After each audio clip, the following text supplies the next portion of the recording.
Merhaba arkadaşlar, yepyeni haberlerle karşınızdayız. Burak Özçivit ve Fahriye Evcen'den boşanma iddialarına fotoğrafla yanıt.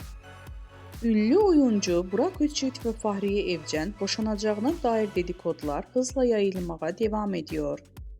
Fahriye Evcen ve Burak Özçivit'in boşanma söylentilerinin ardından birlikte poz vererek sosyal medyada yeni paylaşımlar yaptı. İkilinin otomobil içinde bu fotoğrafları peş peşe Instagram hesabından paylaşarak boşanma dedikodularına net bir yanıt verdi. Bu paylaşımlar çiftin ilişkilerindeki sıkıntıların, dedikoduların ibaret olduğunu ve hala mutlu bir evlilik sürdüklerini gösterdi.